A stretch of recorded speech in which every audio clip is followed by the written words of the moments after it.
Hello mga pare-mare! Nandito kami ngayon sa Manila Building para bisitahin yung isa pong merchant natin. Kasi una namin silang na-meet sa Taytay Changi at ngayon, meron na silang sariling shop nila. Kaya tara, alamin na natin ang kwento ng Afford the Cup.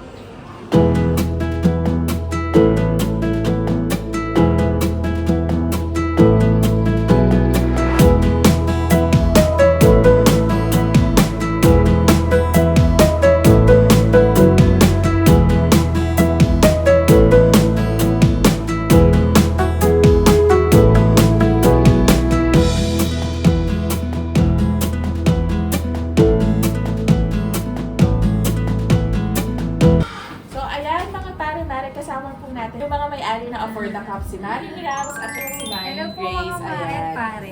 So tatanungin po natin sila kung paano nagsimula yung Afford the Cup. So ayun, paano nga po ba? Sinong nakaisip? Ganun po kasi siya. Yung isang gabi, parang na-realize ko po na gusto ko nang mag-ano nga sa trabaho para gumawa ng restaurant. Tapos po hindi ako makatulog. So, hinintay kong mag-umaga para ma-share sa mga kapatid ko na bakit hindi tayo magtayo ng isang stall sa tabi ng metro na nakakap lang siya para mabilis. Yung mga food na cup, drinks na cup, yung mga ganun po. Tapos sinabihan ko yung kapatid ko na tara maghanap tayo ng pwesto. So ganun kabilis. Kasi hindi nga ako makatulog. Dream talaga siya na mag-ganun ng pwesto sa tabi ng metro station. So, ganun siya nag-umpisa. So, ano na nga yung, ito, kaya naging ganun yung concept. So, ano yung pinaka-concept talaga ng Afford the Cup? Yun nga po. So, na mga pagkain na nasa cup, mga drinks na nasa cup, halo-halo in a cup. Ganun po talaga siya, na mabilis ang serving ba. Kasi alam naman natin sa metro station, mabibilis yung mga tao. So, talagang walang palalampasin ba na lahat makakakain ng in a cup meal. So, dun po siya nag-start talaga. Oo nga naman, parang habang naglalakad, nasa cup. Yun, exactly. Ayan. So, ayun. So, ngayon, ayan, may sarili na kayong shop. Oh, yes, Start kayo sa Taytay Changi, di ba? Oo. Doon namin sila unang na-meet. Yes. So, Ayan. nagkaroon ng maliit na pwesto hanggang sa nagkaroon na ng ito nga yung pinaka-branch namin sa Satua. And soon, yung sa another branch po namin, magbubukas na siya. So, mas malaki yun dito. Yes. Bigger and better. O, yung bongga, no? Talaga namang ano sila. Yun naman talaga yung nagde-develop.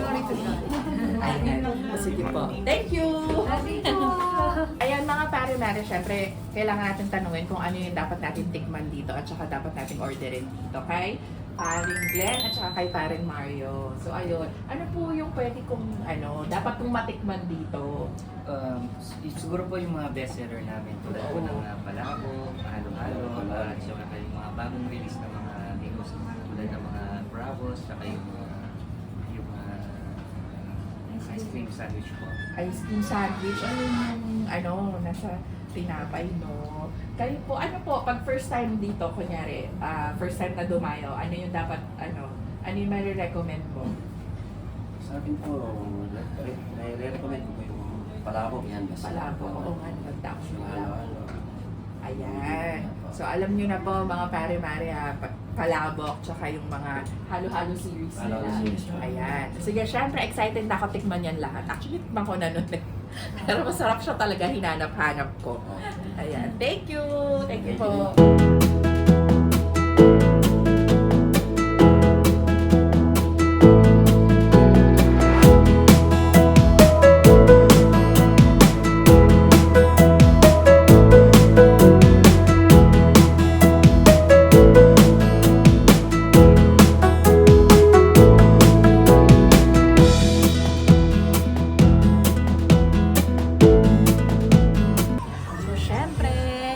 Kain na po si Mare. So, ayan, kakain na po tayo. Try natin yung mga pagkain nila. Siyempre, una, ang palabok. Dahil ito yung gusto ko na kainin kanina pa.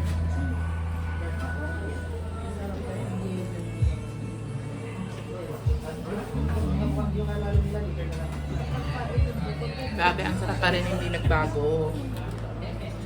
May siomay na rin po sila.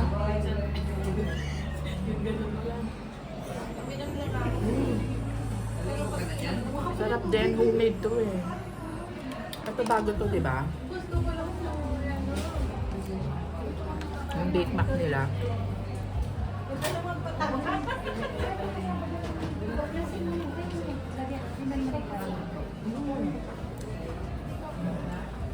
Pinay Bake Mac. Sarap din. Ang sarap lahat.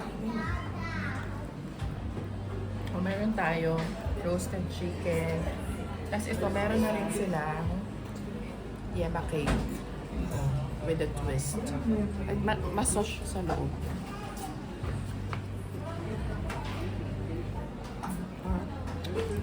Siyempre, titikman natin ang ube bravo. Oh my God, parang sarap po. Lahat ube. Ube ice cream, ube halaya.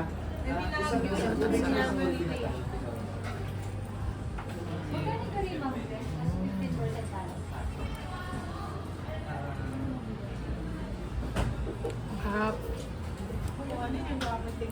Homemade din tong ube halaya na to. Kami tikim lang.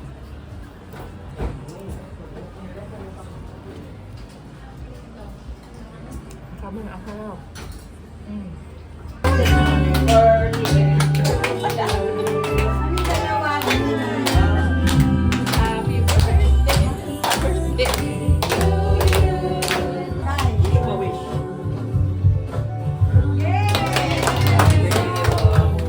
Mga pare-mare, mag-i-interview po tayo ng mga kumakain tayo at dito at saka mamimigay tayo ng 1 month free subscription para maka-discount po yung mga kumakain dito. Ayan, tara, try natin yung table niya. Hello po! Pwede kayo interview. Pwede. Lagi kayo kumakain dito. First time na, masarap. Kasi lagi kayo kumakain eh. So, bumabalik-balik ka. So, marirecommend ko sa mga pare-mare natin. So, ano yung favorite niyo dito? Palabok. Oo nga, ang dami talaga may favorite ng palabok nila at halo-halo. Kita niyo ba na pwede kayong maka-discount dito pag kumain kayo dito? Pag nag-download kayo ng pare-mare discount app. So, ngayon, nag-download kayo ng pare-mare discount app, tapos bibigyan namin kayo ng 1 month subscription para maka-discount kayo dito sa pinakain. Sige, baby. Download mo. So, isa pa po yung interview natin, yung may birthday po. Dahil birthday niya, bibigyan natin sila na free 1 month subscription. Hello po!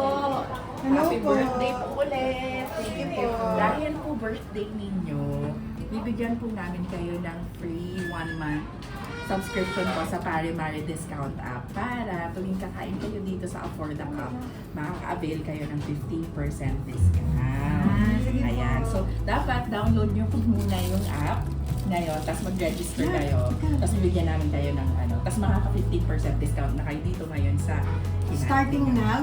Yes, starting today po dahil birthday. And dahil po mabait po yung mga may-ari ng Afford the Cup, meron po kayong free dessert. Yay! Ayan, invite nyo naman po sila, yung mga pare-mare natin na bisitahin kayo dito sa Afford the Cup. Yes po. So, iniimbitahan po namin kayong lahat na i-try ang legit Kapampangan Cuisine, ang Afford the Cup Restaurant. Meron po kaming branch dito po sa Manila Building, sa Dubai. Meron din po kami sa Kabayan Night Market sa Murakabato. And magkakaroon po kami sa Alnado, Dubai. See you po after ng Ramadan. After See you po. Ramadan, ayan. Sige. Thank you. Ayan, mga pare-mare, ano pang hinihintay nyo? Bisitahin nyo na sila dito sa Afford the Cup. At syempre, huwag nyo kakalimutan na mag-download, subscribe sa discount app ng Pare-mare!